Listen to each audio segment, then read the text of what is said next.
ನಾ ಪ್ರಶ್ನೆ ಮಾಡಿದಕ್ಕೆ ಉತ್ತರ ಕೇಳದ ಅಪ್ಪ ಇನ್ನೂ ಮಗ ಆ ಕಡೆ ಸುತ್ತಾಡನ ಕರೆ ಉತ್ತರ ನೇರವಾಗಿ ಕೊಟ್ಟಿಲ್ಲ. ನಾವೊಂದು ಮಾತು ಹೇಳಿದರೆ ಏನ್ ಹೇಳಿದೆ ಅಂತ ಕೇಳಿದ್ರಿ, ಈ ಮಗನ ಉತ್ತರ ತಪ್ಪಿತ್ತಂದ್ರ ಮಗನಿಗೆ ಬೈದ ಬುದ್ಧಿ ಹೇಳ, ಎರಡು ಪೆಟ್ಟು ಹೊಡೆದು ಹೇಳ, ನನಗೆ ಸಿಟ್ಟಿಲ್ಲ, ಆಗ ಉತ್ತರ ಕರೆಕ್ಟ್ ಹೇಳಂತ ಹೇಳಿದೆ.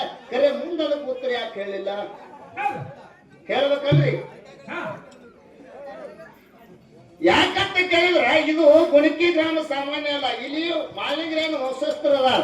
ನಮ್ಮ ಜ್ಯೋತಪ್ಪ ಮರ ಆಗಲಿ ಲಕ್ಕಪ್ಪ ಮರ ಆಗಲಿ ಈ ವಿಷಯ ಬೇಕಾದ್ರೆ ಅವ್ರ ಬಾಯಿದಿಂದ ಇದೇ ವಿಷಯ ಹೌದಂತ ಅನಿಸಬೇಕಪ್ಪ ಅಂತಂದ್ರೆ ಅವಾಗ ನಿನ್ನ ಮಗ ತಿಳ್ಕೊಂಡು ಒಪ್ಪುಗೊತ್ತಿಲ್ಲ.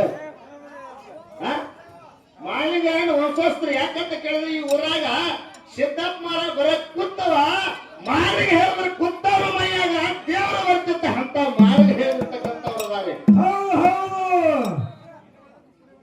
ಇನ್ನ ಇದೊಂದು ಮಾತು ಹೇಳಿದ್ವಿ, ನಾವೊಂದು ಮಾತು ಅವ್ರಿಗೆ ಕೇಳಿದ್ವಿ.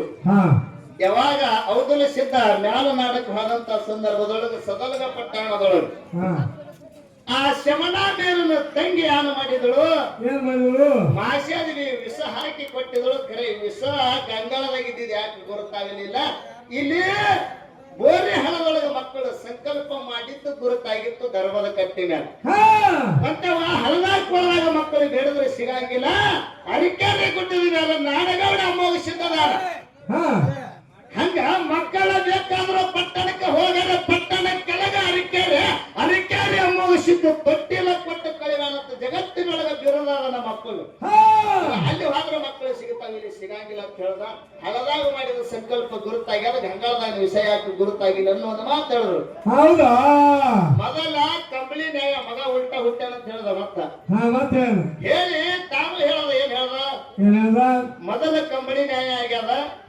ಆದ ಒಳಗ ಇಲ್ಲಿ ದೇವರಿಗೆ ಒಳಗ ಬೋರಿ ಹಳ್ಳದೊಳಗ ಮಕ್ಕಳು ಸಂಕಲ್ಪ ಮಾಡ್ಯಾಳ. ಇಲ್ಲೆಲ್ಲ ದಯ ವಿಚಾರ ಮಾಡ್ರಿ. ಈಗ ಸದ ಮಾತು ಬಹಳ ಚಂದ ಅದ. ನಾ ಅಗಳನ್ನೇ ಹೇಳಿದೆ, 60 ವರ್ಷ ಆಗ್ಯದ, ಇವನಿಗೆ ಅರು ಮರ ಹಿಡಿದಾದ ಲೆಕ್ಕದಾಗ ನೋಡ್ಬೇಕಂತೇಳಿ. ಮಕ್ಕಳ ನಮ್ಮ ಅಪ್ಪಗೆ ಅರು ಮರ